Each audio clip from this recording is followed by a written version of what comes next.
Спасибо большое, уважаемые. Շնորհակալություն, հարգելի արարածանվելի, հարգելի գործընկերներ, նախև առաջ ցանկանում եմ կրկին հայ բարեկամներին շնորհակալություն հայտնել ջերմ ընդունելության հյուրընկալության համար։ Մեր բանակցությունները տեղի են ունենում նախագահ Պուտինի և վարչապետ Փաշինյանի պայմանավորվածություններին համահունչ, որոնք նախորդ տարվա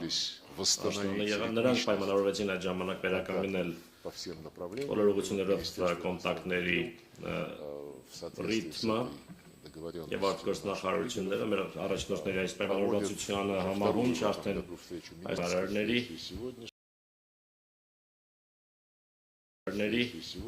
հունվարյան հանդիպման եւ այս այցի ընթացքում տեղի են ունենել խորհրդակցություններ մեր տեղակալների մակարդակում, որոնք նախատեսված են լրացուցիչ շփումներ մեր քաղաքական գերատեսչությունների միջև եւ այսօր մենք դրա մասին ստորագրեցինք խորհրդակցությունների պլանը։ Կրկին մեր հայ բարեկամներին եւ անձամբ վարչապետ Նիկոլ Վովայի Փաշինյանին ուզում եմ շնորհակալություն հայտնել բարձրագույն մակարդակով Մոսկվայում Հաղթանակերով ակտիվ կազմակերպված միջոցառումներին մասնակցելու համար եւ այն բանի համար, որ Հայաստանում ինչպես եւ Ռուսաստանի Դաշնությունում հարգում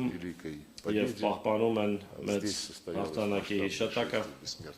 Այստեղ անմա գնդի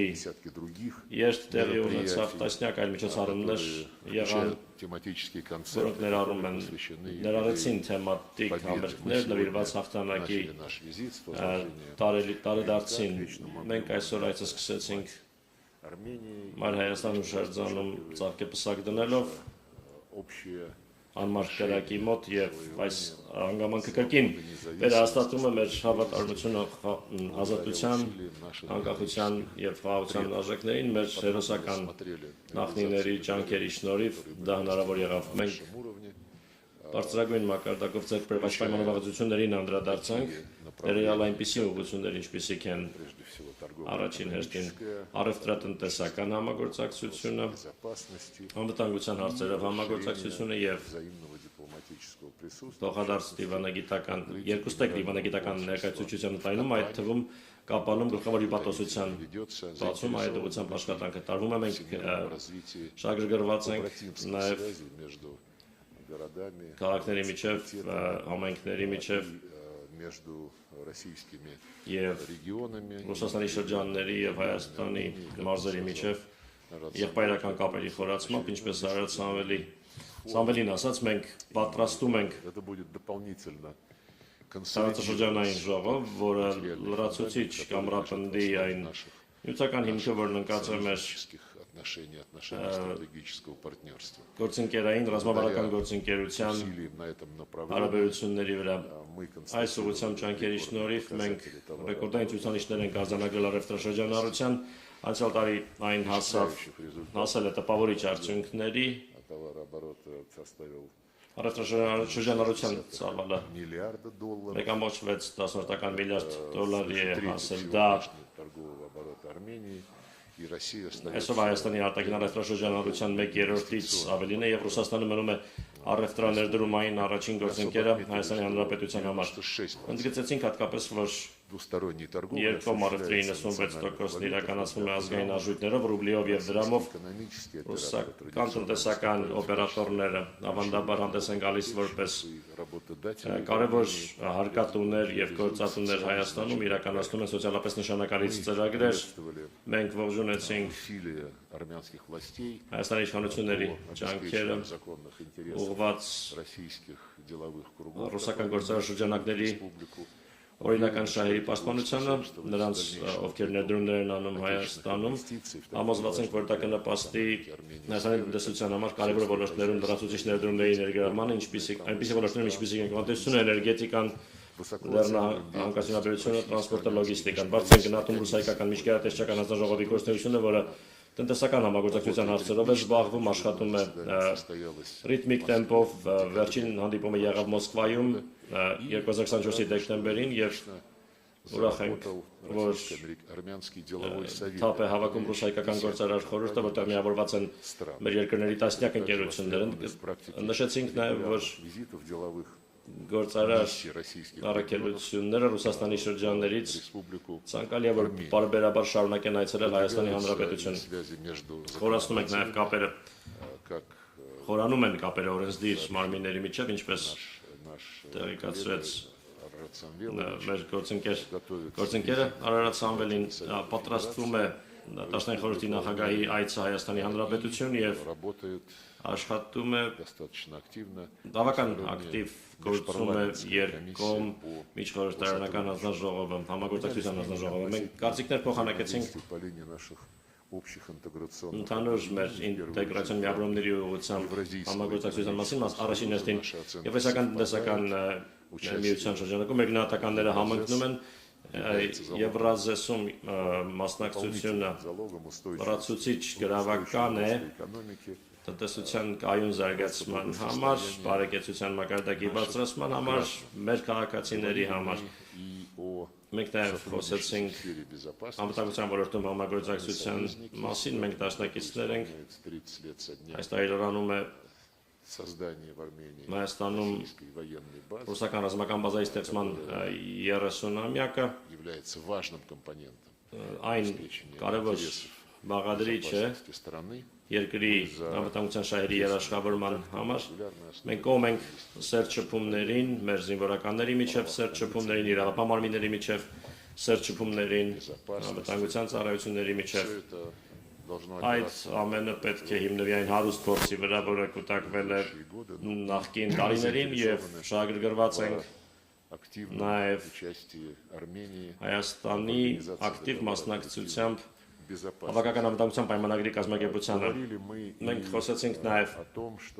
այն մասին, որ աջակցվի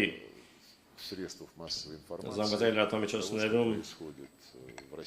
Ռուսաստանի եւ Հայաստանի իրադարձությունների օբյեկտիվ լուսաբանմանը միջազգային տարածաշրջանային հարցերով ներկայացվել մեր երկրների դիրքորոշումները։ Մենք ստորագրեցինք խորհրդակցությունների փաստաթուղթը, որում նախատեսված է հատուկ քննարկում արտգործնախ նախարարությունների այն կառույցների գծով, որոնք պատասխանատու են տեղեկատվական աշխատանքի համար։ Երբ քննարկեցինք միջազգային ու տարածաշրջանային խնդիրները, առանձնակի ուշադրություն դարձրեցինք մեր ընդհանուր տարածաշրջանում, Հարավային Կովկասի տարածաշրջանում խնդիրներին։ Մենք համոզված ենք, որ այստեղ ծագող հարցերը պետք է լուծվեն առաջին հերթին այստեղ գտնվող երկրների եւ մերձակա հարևանների կողմից, որովհետեւ առումով դեմ չենք նրան, որ արտատարածաշրջանային պետությունները ինչը եւ նախատեսված է գործող համաշխարհային պրակտիկայում իրենց հարաբերությունները զարգացնեն այստեղ տեղակայված այստեղ գտնվող երկրների հետ, այն նկատմամբ, որ նման համագործակցությունը ուղղված չլինի ընդդեմ կամ ուղղված չլինի տարածաշրջանում լարվածության ստեղծմանը կամ այստեղ գտնվող երկրների շահերի արհամարմանը աշխարհքաղաքական խաղերի համար, որը որևէ լավ բանի չի հանգեցրել։ Ուստի մեր դիրքորոշումը հետևյալն է, բաց ենք համագործակցելու բոլոր նրանց հետ, ովքեր պատրաստ են դա անել ազնվորեն, առանց որևէ թաքցված օրակարգերի։ Մեր այս մոտեցմանը համահունչ մենք հաստատեցինք, որ Ռուսաստանը պատրաստակամ է ապագայում եւս աջակցել Երևանին եւ Բաքվին հասնելու լիարժեք խաղաղության, համաձայնության, կնքելով խաղաղության պայմանագիր եւ համակողմանիորեն ապա շրջափակելով տնտեսական ու տրանսպորտային ենթակառուցվածքները եւ սահմանագծելով սահմանազատելով պետական սահմանը։ Այդ գործընթացների հիմքում այս գործընթացների կուռ հիմքը երակոմ պայմանավորվածությունների համալիրն է, ամենաբարձր մակարդակով Ռուսաստանը, Հայաստանը, ադրբեջանական պայմանավորվածություններն են, որոնք ձեռք են բերվել 2020 եւ 2022 թվականներին։ Լրացուցիչ մենք տեսնում ենք ոչ փոքր ներուժ կա զարգացնելու տարածաշրջանային համագործակցության 3.3 ձևաչափով հարթակ Հարավային Կովկասի 3 երկրներ եւ իրենց մերձակա անմիջական հարևաններ Ռուսաստան, Իրան եւ Թուրքիա արդեն տեղի են ունեցել երկու նախարարական հանդիպումներ Թեհրանում եւ Ստամբուլում։ Հիմա մենք քննարկում ենք Երրորդ նախարարական ժողովի անցկացումը Թեհրանի և Ստամբուլի արդյունքներով մենք հնարավորություն ունենք որոշակի լավատեսություն ունենալու այս հաստակի ապագայի արդիվ այն բոլոր նախադրյալներն ունի դառնալու կարևոր բաղադրիչ, կարևոր հենք ամրապնդելու համար երկարաժամկետ խաղաղությունը և անվտանգությունը տարածաշրջանում ի նպաստ փոխշահավետ տնտեսական համագործակցության, տրանսպորտի ոլորտում համագործակցության և իհարկե Հարավային Կովկասի և մերձակա հարևանների մշակութային խորը ավանդույթների վրա կառուցված համագործակցությունը։ Մենք խոսեցինք այն մասին, թե որտեղ կարող է երրորդ հանդիպումը անցկացվել 3+3 ձևաչափով։ Ես կարծում եմ, որ այդ միջոցառումը հյուրընկալել ցանկացողները Հայաստանի Հանրապետությունը, Ադրբեջանի Հանրապետությունը կարող են իրար հետ լիարժեք պայմանավորվել, մենք պատրաստ ենք դրան աջակցել ապահովելու նիստերի շարունակականությունն, այսինքն մենք կողմ ենք, որ հաջորդ երկու միջոցառումները լինեն տեղի ունենան Հայաստանի և Ադրբեջանի մայրաքաղաքներում հաջորդաբար։ Ընդհանրապես մենք բավարարված ենք բանակցությունների արդյունքներով, խոսեցինք անկեղծ չթաքցնելով հուզական դիրքորոշումների առանձնահատկությունը, այդպիսի առանձնահատկություն կա, այն կա ցանկացած երկու երկրների միջև հարաբերություններում, հուսով եմ, որ մեր խոսակցության, մեր պայմանավորվածությունների արդյունքները, մեր այսօր նախանշած ծրագրերը կսատարվեն նախագահի և վարչապետի կողմից, ովքեր մեծահարկաբար համաձայնեցին օրվա երկրորդ կեսին հյուրընկալել մեր պատվիրակությունները, շնորհակալություն։